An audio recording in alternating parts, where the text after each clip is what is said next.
reliable playmaker Michael Gallup, and an up-and-coming star in CeeDee Lamb. They'll look to take the NFL by storm with Dak Prescott back under center. LeVar, do you expect the Cowboys to have an elite offense in 2021? An elite offense in 2021. Yes, okay. I do. Be careful. I do believe that they will have an elite offense. And for the simple fact that, look, right now you have you have a very strong personnel grouping. Tyron Smith right now is listed as out going into this Hall of Fame game. I don't place too much on it for now. I will say, you know, looking at Amari Cooper, he's dealing with a little bit of a foot injury issue or foot issue or whatever, some type of a injury he's nursing. It is ultimately going to come down to the health and the mindset of this unit. Dak Prescott, coming off of a brutal injury last season, how is his mindset going to be approaching this new season?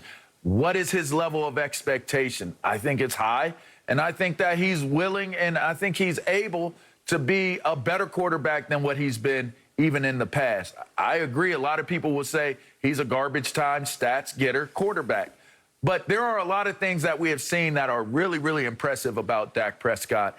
And with all the criticisms that have been lobbed his way, I do believe that with the maturity of Ezekiel Elliott, seemingly the maturity that he's showing in this approach to this year's training camp, is an exciting thing for this team, because to have a running back, which is an obsolete position at this point in time, to have a guy, an elite guy at that position come in focused and ready to go with the right mindset is a big deal. To have a receiving core where CeeDee Lamb is now going into his second season, there's going to be a level of confidence and maturity there where he's going to achieve at a higher level.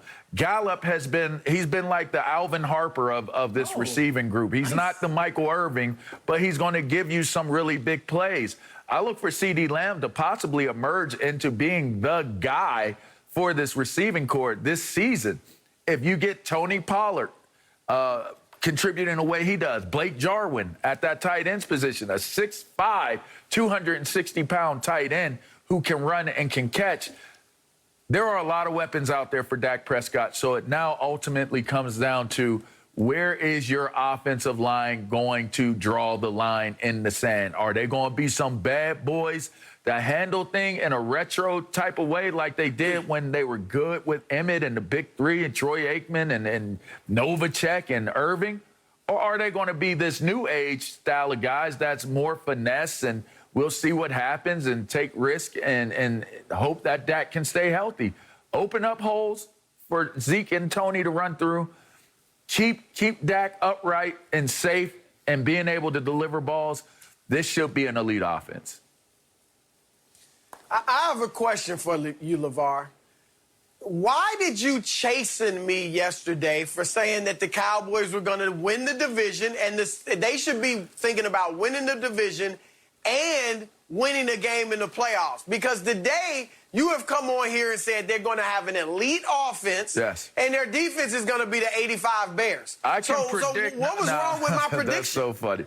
All right, so here. I mean, you on a J-Mac, was he not praising that defense? Sard has a decent point. He hasn't made many today, but he's got a good one here, LeVar. All right, allow me to explain. Allow me to reintroduce myself. So the thing about what you were saying yesterday, your points. I do believe that they have to prove that they can be all of these things. I can say that they're going to have the best rookie defensive player on their side of the ball. I can say that they're going to have one of the best defenses if these things come together. It looks good on paper. It looks good in theory, and it sounds good what I'm hearing. On the offensive side of the ball, I can look at it and say, this is what I'm thinking could take place. The problem I've had with the Dallas Cowboys in terms of making bold predictions with them is they never really live up to them in recent history. So as good as it sounds for me to say what I think and believe they can be, it ultimately comes down to when I go down to, if you're holding my feet to the fire and you're saying make a bold prediction, they have to prove it to me before I start making bold predictions in terms of what their accomplishments are going to be. They can have an elite offense and not be the division champions, honestly. They can get a ton of stats. but not be an elite team. Those things can happen. You can have a good defense. I know firsthand you can have a good defense, but have a failing team. So there are a lot of elements that can play out in favor of the Cowboys without them having a successful season.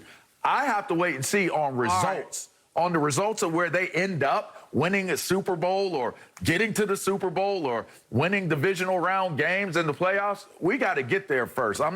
They haven't done enough for me to sign off on that yet, Chris.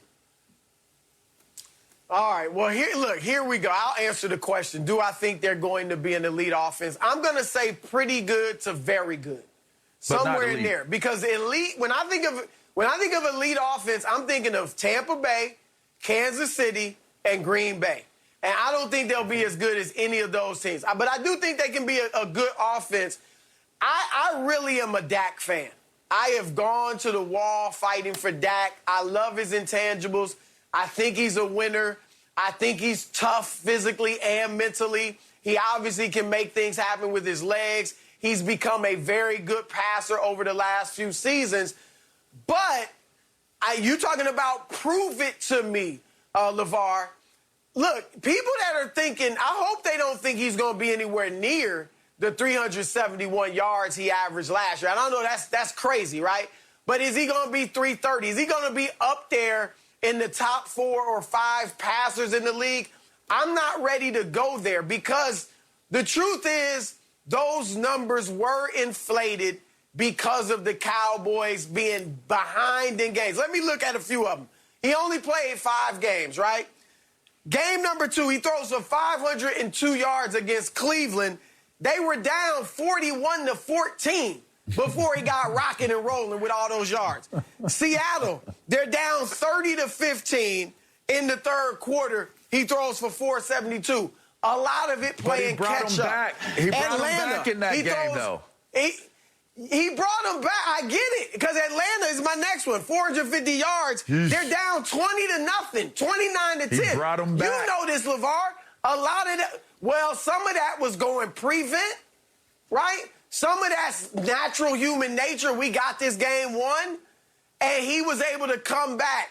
Yes, it does speak to something that you were able to rally your team, even though they still lost most of those games. But the teams, he didn't do damage against the Rams. They scored 17 points. He threw for less than 260 yards. All right, so I do want to see him do this stuff in the first half against the better teams. They got a favorable schedule, so that helps. But do some of this stuff in the first and second quarters and don't get behind and then play catch-up. That's what I want to see Dak do. So I can't believe this. You guys both said a lot of smart stuff. You went for about 7 minutes saying really intelligent, next-level stuff. Here we go. And neither of you mentioned the #1 impact to this elite offense, the offensive line. They can't do anything if this offensive line is as banged up as it was last year or the year before. I mean, La'el Collins, okay, great tackle.